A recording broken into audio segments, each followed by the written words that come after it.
और उसके भी वही सब जो जो जो भी आपके पैरामीटर हैं, जो भी अपनी बात हुई है, उसके आधार पर आपने उसका शुभ करता और पाप करता डिसाइड कर लिया। अब इन सब के मनन मंथन से आप निकाल पाओगे कि भाव शुभ करता है या पाप करता है, और ग्रह शुभ करता है या पाप करता है। अब वो परिणाम कब देगा, वो हम गोचर और दशांतर दशा में आगे बात करेंगे, है ना। और इनके बल बढ़ने की और क्या क्या स्थितियां हैं, वो अपन अब धीरे धीरे इसको बढ़ाते चले जाएंगे, इनमें हर चीज जोड़ते चले जाएंगे। अब सब चीज इनमें जुड़ेगी, फंडामेंटल ये है, सब चीज इनमें जुड़ेगी, इनमें बढ़ेगी, मतलब इससे हम नहीं बच सकते। अब इसमें आप जोड़ते जाओ, जितना जोड़ते जाओ उतना परफेक्शन आता जाएगा, है ना। इसलिए मैं आपको बताऊं। अब इसके आगे मैंने आपको क्या बताया था, कोई बता सकता है?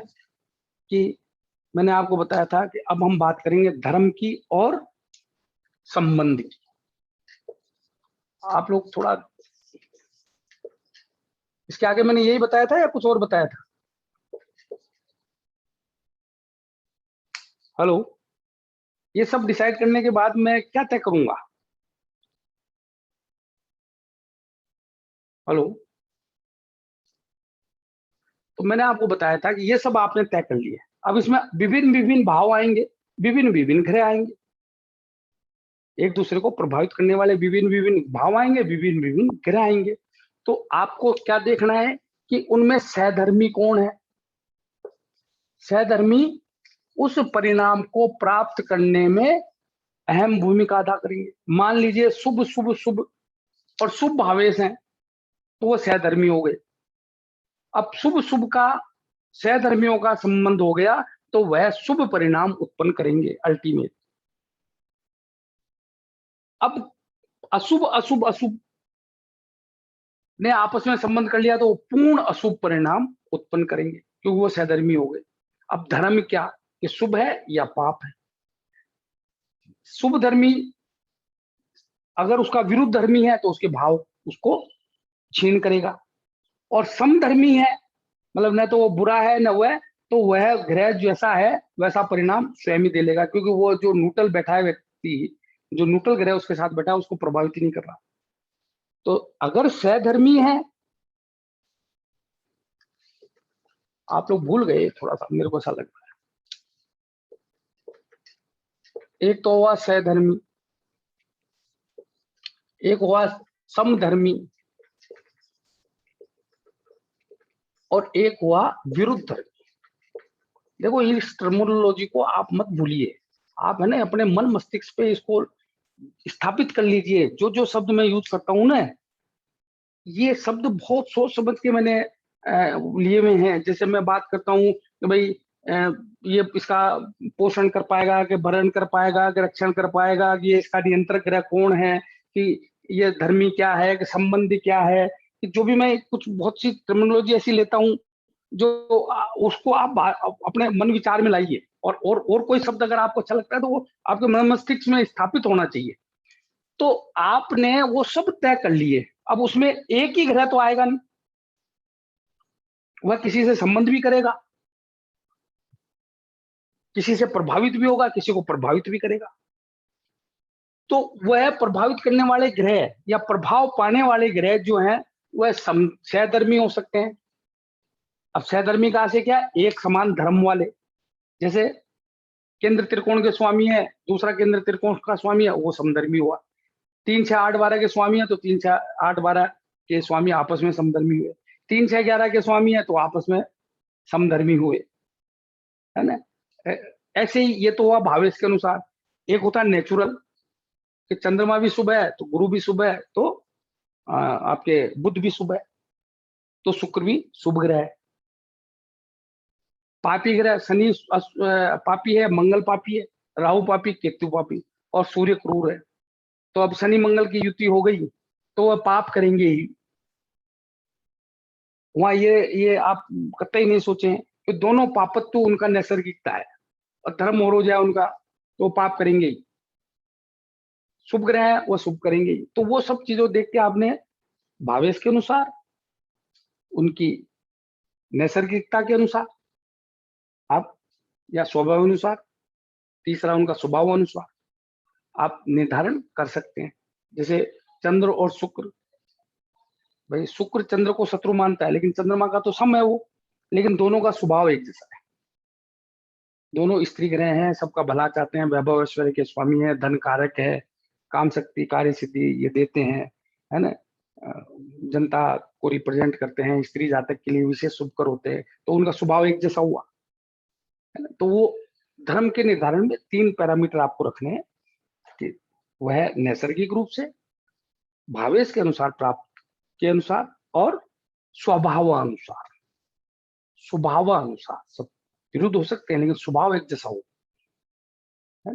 तो वह स्वभावानुसार, जैसे गुरु और बुध, गुरु के बुध शत्रु हैं, गुरु बुध को शत्रु मानते हैं, लेकिन स्वभाव अनुसार दोनों क्या है, शुभ ग्रह है, दोनों सतोगुणी है। बुध तमोगुणी है, लेकिन अगर आप जब दशा का वर्णन करोगे तो बुध के नक्षत्र है ना, वो सतोगुणी कहलाते हैं। तो बुध गुरु स्वभाव अनुसार एक जैसे हैं, लेकिन गुरु बुध को शत्रु मानते हैं, तो वो आपको देखना है। तो सहधर्म, क्लियर। तो फिर ये सब करने के बाद आप सहधर्म स्थापित करेंगे। तो सहधर्मी उस कार्य को, उस परिणाम को पूर्णता से प्रेषित करेंगे, चाहे वो शुभ हो चाहे वो अशुभ हो। शुभ शुभ है तो बहुत शुभ कर देंगे, और पाप पाप है तो बहुत पाप कर देंगे। अगर वाइस वर्षा है तो एक दूसरे के प्रभाव को खत्म करेंगे, है ना। वो मैं फलाना मुन्य और संधु पसंदु आगे लूंगा, थोड़ा आगे का हो जाएगा, जब दशा में बात आएगी तब मैं बात करूंगा। तो ये अब समधर्मी है, वो ठीक है, वो न पॉजिटिव में न नेगेटिव में। अगर मुख्य ग्रह जो है जिसका आप विश्लेषण कर रहे हो, वह अगर शुभ है तो शुभ करेगा, पाप है तो पाप करेगा, ये उसको कोई भी प्रकार का प्रभाव नहीं देने वाला। अब आता है विरुद्ध धर्मी। तो विरुद्ध धर्मी जैसा होगा उसका विरोध करेगा। अगर शुभ है, उसे संबंध करने वाला ग्रह विरुद्ध है, तो वह इसके शुभत्व को कम करेगा। अब कितना कम करेगा, अपनी शक्ति अनुसार, जो अपन को निर्धारण करनी है, ठीक है ना। तो ये आप संबंध धर्म देखेंगे। क्या क्लियर हुआ ये? हेलो जी सर, क्लियर हुआ बिल्कुल? जी जी जी। हाँ, सोमा जी से पूछता हूँ, सोमा जी इंटेलिजेंट है, सोमा जी हैं आज? हाँ हाँ जी सर, समझ में आ रहा है। समझ, इट्स क्लियर। देखिए यहाँ गलती सर। अब हमारे पास न तो रिवीजन का टाइम होगा, और अब मतलब यहाँ गलती नहीं होनी चाहिए। कोई भी आप सब जो सुन रहे हैं, यहाँ कोई भी गलती का कोई प्रावधान नहीं है, या नेग्लिजेंसी का कोई स्थान नहीं है। यहाँ नेग्लिजेंसी नहीं चाहिए, होनी नहीं चाहिए, नहीं तो हम क्या पूरा ज्योतिष का अर्थ का अनर्थ कर जाएंगे। ठीक है। हाँ शिवाली जी, हेलो। सर बहुत अच्छे से समझ आ रहा है। हाँ, मैं ये ऐसा सोच रहा हूँ कि जो हमारा जो ये ग्रुप है, उसमें बहुत लोग जो है वो बहुत अच्छा पार्टिसिपेशन नहीं कर रहे हैं। कोई समस्या किसी व्यक्ति विशेष की हो सकती है, तो मैं इसको कम करके और 12-13 लोगों पे ही लाना चाह रहा हूँ। जी सर। मैं कम करके, है ना। तो बहुत सारे लोगों की, क्योंकि प्रभु जो है वो बहुत सारे लोगों को ये दिव्य ज्ञान है, और पात्रता है नहीं है, पात्रता प्रसिद्ध कर रहे हैं कि नहीं कर रहे, और कुछ लोगों का प्रयास थोड़ा सा प्रशंसनीय नहीं है। तो कहीं ज्योतिष के मान सम्मान को अगर थोड़ी सी भी ठेस पहुंचती है तो मरण तुल्य है। ज्योतिष पढ़ने वाला व्यक्ति अगर ज्योतिष को किसी भी प्रकार से हानि करता है तो वह उत्तम नहीं है, वह तो एक तरह से का पाप कर्म है। तो इसको कम करेंगे, इसको बहुत विचार के साथ कम करेंगे। आप सब लोगों के साथ बैठेंगे, अपने जगह फाइनल हो गई है, कुर्सियां सज रही है वहाँ, आप लोगों को एक दिन बुलाऊंगा, और भगवान की कृपा से बहुत बढ़िया जगह है। तो ये क्लियर हुआ? अभी कितने लोग हैं आज? कितने लोग हैं राजेश जी? सर 15 जने हैं। 15 जने, चलो बस। तो अभी 15-16 लोगों में अपन को सिलेक्शन करना है। सर कपिल जी डबल बार है तो इस हिसाब से 14 लोग हैं। अच्छा अच्छा, कपिल जी डबल में आनंद ले रहे हैं। कपिल जी आपको डबल फीस देनी पड़ेगी। मैं सिंगल हो गया। अच्छा, नहीं, आपको single हो डबल गया फीस क्या? देनी पड़ेगी, डबल फीस देनी पड़ेगी। सिंगल तो कैसे है?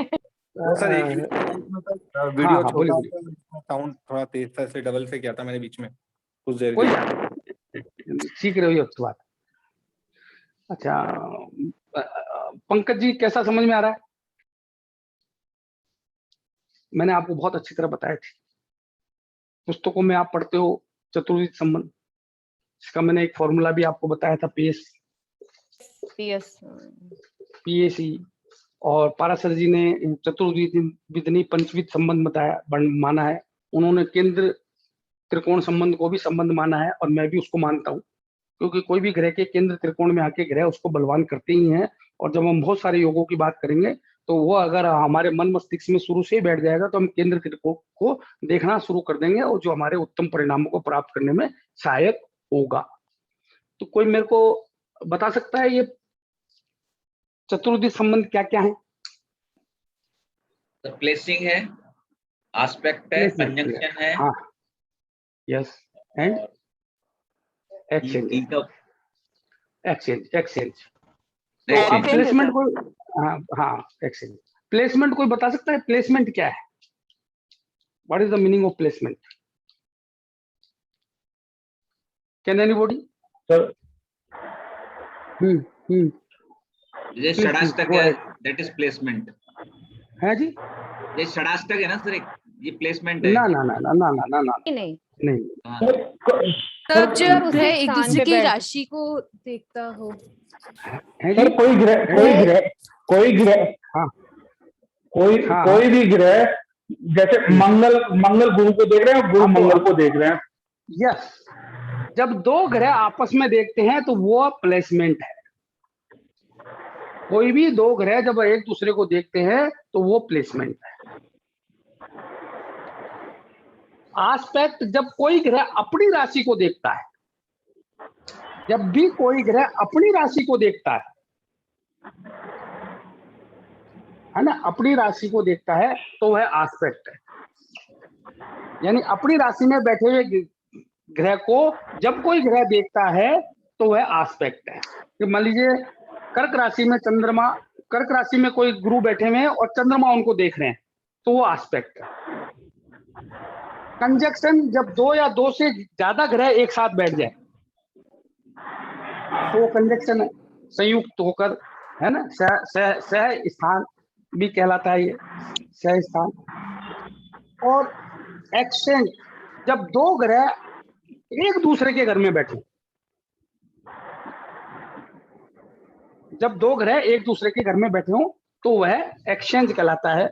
सबसे नंबर 1 एक्सचेंज होता है, नंबर 2 प्लेसमेंट होता है, नंबर 3 आस्पेक्ट होता है, और नंबर 4 कंजक्शन होता है। तो सबसे शुभतम, ये आवाज आ रही किसी की? ये बहुत ज्यादा आवाज आ रही। हेलो, बहुत ज्यादा। तो एक्सचेंज नंबर 1, प्लेसमेंट जब दो ग्रह आपस में देखते हैं दैट इज नंबर 2, जब कोई ग्रह अपने घर में बैठे हुए किसी ग्रह को देखता है तो नंबर 3, और conjunction is 4th one। And according to Parashara the 5th is kendra trikona संबंध। ग्रह किसी भी ग्रह के केंद्र और त्रिकोण में बैठ के भी उसको बलवान और बलहीन करते हैं। यानी कि संबंधों की जब बात करेंगे तो कोई ग्रह केंद्र त्रिकोण में भी जाता है तो वह शुभ उत्पन्न करता है। या मान लीजिए मारक के मारक है और उसके केंद्र में फिर मारक आ गया तो वह प्रबल मारक हो गया। तो ये 5 जो संबंध, तो सैधर्म और संबंध आपने यहां तक स्थापित कर लिया तो आप ये निकाल पाएंगे कि यह परिणाम प्राप्त होगा, यानी शुभ परिणाम या अशुभ परिणाम प्राप्त होगा या नहीं होगा, आप निकाल पाएंगे। क्या इतना करने के बाद नहीं निकाल पाएंगे? हेलो हेलो, सर, निकाल पाएंगे सर, निकाल पाएंगे। निकाल पाएंगे ना? तो बिल्कुल अच्छे से। ये मेरा मार्ग रहेगा। This is my basis of calculation, the basis for analysation, यह मार्ग मैं अपनाऊंगा। मैंने इतना इस पे जो दबाव दिया है, इतना जो मैं बार बार इस चीज को रिपीट कर रहा हूं, यह जो है ना, ये नींव लेइंग है, ये नींव को बनाया जा रहा है और ये नींव के लिए फंडामेंटल है। ठीक है, तो राशियों के कारकत्व, भावों के कारकत्व, ग्रहों के कारकत्व, नक्षत्र मैंने नहीं पढ़ा है, वो मैं पढ़ाऊंगा आपको। उनके साथ साथ ये कुंडली विवेचन का प्राथमिक आधार है। क्या है? प्राथमिक आधार है। अब मैं चाह रहा था, हेलो, क्या मैं पहले तो ये बताइए आप लोगों को ये क्लियर हुआ कि नहीं हुआ? हेलो, ये हो आप गया लोगों सर। को हाँ जी ये सर। सब आनंद हो गया है आनंद आ सर। रहा है कि नहीं आ रहा? आनंद आ रहा है कि नहीं आ रहा है? पहले तो ये बताओ। आनंद भी आ रहा है सर, मजे आ रहे हैं, अच्छा लग रहा है। हाँ हाँ, अच्छा लग रहा है। तो अब आप है ना, कोई भी कुंडली विवेचन करने लगो, इस मार्ग से चलना है आपको।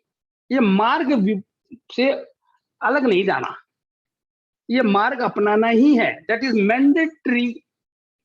अब उसके बाद ग्रह के पूरे कारक तो आपको पता, जितने ज्यादा पूरे एक साथ नहीं हो सकते, धीरे धीरे बात करते रहो। जहाँ पे भी जो चीज है कि हरा रंग दिख गया तो यार ये बुध है, पत्ता दिख गया तो ये भी बुध को इंडिकेट करता है, कंप्यूटर दिख गया तो यार इलेक्ट्रॉनिक आइटम में शुक्र के क्षेत्र में आया, चलचित्र चल रहा है ये शुक्र हो गया, ये मोबाइल है ये राहु देव है, इसमें इंटरनेट कनेक्शन है ये बुध है, बुध राहु का योग है। तो ऐसे आपको जो भी चीज दिख जाए, डस्टर है ये मिटाने का काम कर रहा है, ये शनि का है बना हुआ, ये लकड़ी से है तो ये गुरु है ना। ये पेन है तो ये गुरु के क्षेत्र में है, लेकिन काला रंग है तो ये शनि, तो शनि गुरु का योग है। आपको खटाक से मतलब कुछ भी चीज, पानी है अगर ठंडा है तो चंद्रमा है, पानी स्वयं चंद्रमा है ना। उसमें आपने कुछ और मिला दिया तो रस हो गया, तो शुक्र चंद्र का योग हो गया। आप दूध पी रहे हो तो तुरंत ध्यान आना चाहिए कि लिक्विड है, ये चंद्रमा भी है और शुक्र भी है। तो आप कुछ भी देखो, कुछ भी वट जो भी, तो भाव कौन सा जाएगा। अब जैसे जल की बात करें तो आपको ध्यान जाना चाहिए चौथा भाव, 8वां भाव और 12वां भाव। अब चौथे भाव में अमृत जल है, 8वें भाव में विष जल है, जिसमें साक्षात विष है, यानी वो जल है जो मरने के बाद प्राप्त होता है, और 12वां भाव वो जल है जो दिव्यता को प्राप्त करने के बाद प्राप्त होता है।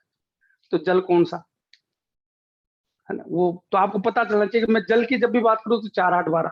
अगर बहुत सुबत्व है, बहुत बलवान है, बहुत अच्छा है, तो आपका चौथा भाव कर्क राशि। अगर मान लीजिए वृश्चिक राशि है, बलवान हो रखी है, अष्टम भाव है और वहां चंद्रदेव बैठे हुए हैं, तो उस आदमी को आप दूध के लिए मना कर दें कि भाई ये है ना, ये स्थिति है। तो वो आप मतलब जितना आप हर चीज, कौन सा भाव, कौन सी राशि, कौन सा ग्रह, खट पता चलना चाहिए। तीनों चीज तो इमीडिएट आनी चाहिए। कोई भी चीज हो, ये 3 चीज तो इमीडिएट छपनी चाहिए। कोई कुछ भी बोले तो कौन सा भाव प्रभावित होगा, कौन सा ग्रह प्रभावित होगा और कौन सी राशि प्रभावित होगी, ये 3 चीज तो इमीडिएट आनी चाहिए। नक्षत्र में अब पढ़ाऊंगा, तब मैं नक्षत्र की भी बात करूंगा। कुछ भी, अब कुर्सी देखिए आपने, लकड़ी की कुर्सी देखी, यार ये आराम होता है इसमें, ये चंद्रमा है, लकड़ी की बनी हुई है तो ये बृहस्पति है, लोहे की बनी है तो शनि है। लोहे की कुर्सी पे कोई आदमी को आप बैठा रहे हो लगातार, अगर उसका चंद्रमा पीड़ित है शनि से कहीं और लोहे की कुर्सी पे बैठ रहा है, उसके तो जय हो जाएगी। वो है लगातार अगर कुर्सी पे, तो उसके आप देखिए कि उसकी 100% बीमारी होगी, 100% बीमार होगा, है ना। इसलिए शास्त्रों में कहा गया है कि व्यक्ति को हमेशा लकड़ी की कुर्सी पे बैठना चाहिए, लोहे पे नहीं बैठना चाहिए। लकड़ी गुरु है जो आरोग्यता देती है। सर लकड़ी तो सूर्य के क्षेत्र में आती है ना सर। लकड़ी गुरु के क्षेत्र में आती है। लकड़ी का फर्नीचर जो है ना, उसकी चिराई वगैरह जो है वो सूर्य, लकड़ी का फर्नीचर जो है वो सूर्य के क्षेत्र में लेते हैं। लेकिन जो कुर्सी और जो आराम जिसपे होता है ना, लकड़ी से अगर बनी है, लकड़ी का जितना भी कार्य है वो गुरु के क्षेत्र में। फर्नीचर निर्माण का कार्य सूर्य है, फर्नीचर निर्माण का कार्य सूर्य शनि, लकड़ी की चिराई शनि है।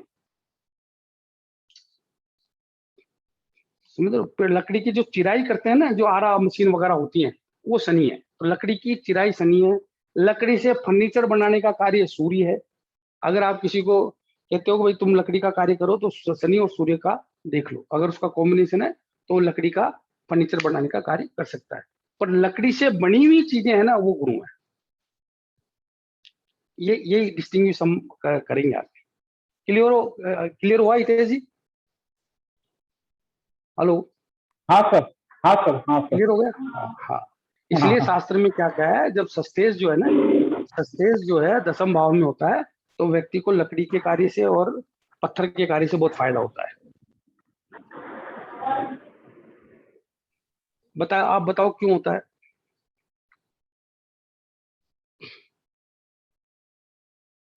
एक काल पुरुष की कुंडली में बुध छठे भाव का स्वामी है, नवा भाव गुरु की राशि धनु है, इसलिए फायदा होता है भाई।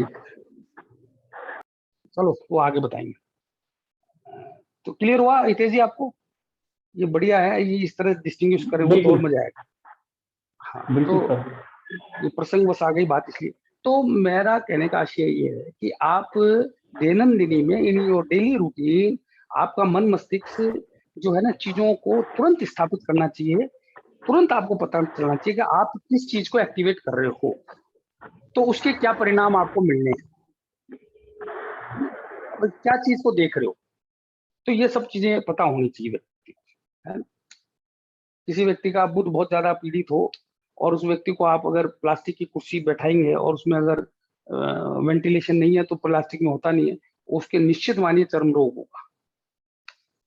तो ये तो चलो बहुत सारी बातें हैं, ये मैं आपको बताता जाऊंगा। तो क्या खाना है, क्या पीना है, क्या सराउंडिंग में मेरे को करना है, वो सब चीजें तो जब इनको पकड़ोगे तभी आप सीख पाओगे, समझ पाओगे। ठीक है ना? तो काफी लंबा क्लास हो गई। अब किन्हीं के कोई क्वेश्चन हो तो पूछ सकते हैं। नक्षत्र, अब अगली क्लास मैंने क्या चीज सोची है पहले, मैं समझता हूँ ये मैं क्लियर कर पाया क्या? इसमें मेरे को कोई रिपीट करने की जरूरत है? आप सब लोग एक बार बता दो मेरे को। नहीं हेलो? सर, सब बहुत नहीं अच्छे से सर। क्लियर हुए हैं। नहीं हाँ, सर, तो किसी क्लियर को है। कोई क्लियर है? तो मैं अब नक्षत्र शुरू करूं, क्योंकि नक्षत्र जी बहुत बड़ा सर। चैप्टर है। जी सर। तो अगली क्लास से मैं नक्षत्र ले लेता हूँ, जी सर। या षडबल वगैरह षोडश वगैरह लूँ। पर मैं सोचता हूँ नक्षत्र की जब मैं बात करता हूँ तो नक्षत्र में नहीं लिए तो जी थोड़ी सर। दिक्कत है, तो मैं नक्षत्र लूंगा पहले। तो नेक्स्ट जी class sir. We will discuss on the नक्षत्र। और मैं आपको पुनः एक बार कहना चाहता हूँ कि जितनी भी क्लासेस हो चुकी हैं उनके कंटेंट को आप अपने मन मस्तिष्क में स्थापित करें, बार बार रिपीट करें। और ये जैसा मैं बार बार कहता हूँ कि ज्ञान वही है जो सोवत खावत पीवत जावत है ना, वो मन में इस तरह से बरसा रहे कि वो कभी छूटे नहीं, जो मैं आपको बार बार कहता रहा हूँ। और अब मैं समझता हूँ आप लोग ये करेंगे, है ना, और आप ज्योतिष का आनंद लेंगे। आज भी 2 घंटे हो गए अपन को। जी ठीक है? सर।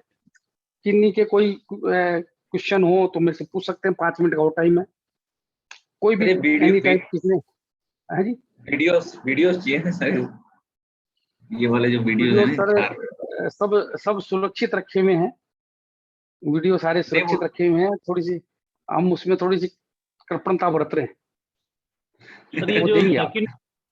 सेकंड फेज के जो अपने क्लासेस स्टार्ट हुई है, ये 5वीं क्लास हाँ है सर। हाँ हाँ हाँ, ये आशीष जी जरूर देंगे, पर ये थोड़ी सी पात्रता निर्धारण करने के बाद जो अपने जो लास्ट में बचेंगे ना उनको ही देना है। टेकन फॉर ग्रांटेड जो ज्योतिष को ले रहे हैं ना, तो वो मैं अनर्थ नहीं कर सकता। तो आप सबको मिलेंगे, इसमें कोई दो राय नहीं है।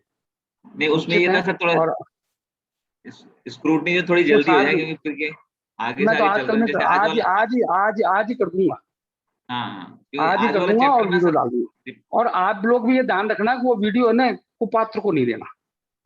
नहीं वो तो खुद के पास ही रहेंगे सर। अपन अपन जी आपस सर। में खूब डिस्कस करें। हाँ, पर क्या है कि मैं कई लोग हाँ, बहुत टेकन फॉर ग्रांटेड ले सर लेते ये हैं। हाँ नहीं सर, इसकी शपथ दिला दो सर आप सबको नहीं कि अपन शपथ क्या, बिल्कुल सेफ है।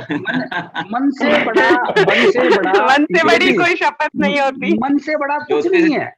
अरे जी मैं सर। अगर आप हम ज्योतिष सीख रहे हैं, हम उस प्रभु की शरण में हैं, भगवान की शरण में हैं, हम तो अपने आप में सिद्ध हैं भाई। हम में तो परमात्मा। चलो एक बात करता हूँ, आप पहले चैप्टर में पाराशर भगवान कहते हैं कि जो ये 9 ग्रह हैं, ये 9 ग्रह परमात्मा ने चुने और तदनुसार उन्होंने पृथ्वी पर अवतार लिया, ये आप लोग जानते हैं। तो जो कि 9 के 9 ग्रह हैं, इनमें परमात्मांश है और प्रभु इनको ही चुनता है, इन्हीं रूप में आता है। संसार में सत्य की स्थापना करने के बाद पुनः इनमें जाके मिलता है। चाहे भगवान राम सूर्य के अवतार रहे हों, चाहे श्री कृष्ण भगवान चंद्रमा के अवतार रहे हों, चाहे नरसिंह भगवान मंगल के अवतार रहे हों, चाहे वरा अवतार राहु के अवतार रहे हों, मत्स्य अवतार केतु के रहे हों, चाहे भार्गव अवतार शुक्र के रहे हों, वामन अवतार गुरु के रहे हों, या बुद्ध अवतार बुद्ध के रहे हों, तो ये तदनुसार वापिस जाके मिल जाते हैं वहां से परमात्मा से लेकर। और हम नित्य, हम हाउ ब्लेस्ड वी आर, हम नित्य उन ग्रहों की आराधना करते हैं, उन ग्रहों की चर्चा करते हैं, हजारों बार दिन में बोलते हैं। तो क्या हमारा परमात्मा से नहीं बढ़ेगा? क्या हमारे पाप नहीं कटेंगे? अरे प्रभु का नाम लेने से तो हर पाप कटता है। तो आप तो उन अवतारों का नाम ले रहे हो जिन्होंने मानव कल्याण के लिए जन्म लिया, तो क्या हमारे पाप नहीं कटेंगे? तो हम बहुत भाग्यवान हैं। इसलिए हमारे अंदर तो वैसे ही परमात्मांश है, तो हम तो वैसे ही सत्य मार्ग पे चलेंगे। और जिसके मन में असत्य का जरा सा भी बोध मन में है, धोखे की प्रवृत्ति है, तो धीरे धीरे दूर हो जाएगी। अगर वो रहेगी तो शायद परमात्मा से नहीं बढ़ पाएगा, क्योंकि मन से तो हमको बिल्कुल बिल्कुल शांत, बिल्कुल साफ, बिल्कुल स्वच्छ होना पड़ेगा। हमारा मन तो निर्मल होना चाहिए, क्योंकि आप परमात्मा के दिए हुए कार्य को कर रहे हो, है ना। तो परमात्मा हमारे अंदर है, तो यहाँ पे कोई रेस्ट्रिक्शन वैसे लगाने की कोई आवश्यकता नहीं है, सब मन नियंत्रित होगा। ठीक है जी, ओके। आप सभी को आज का दिन मंगलमय हो। धन्यवाद। धन्यवाद sir, thank you. Thank you sir.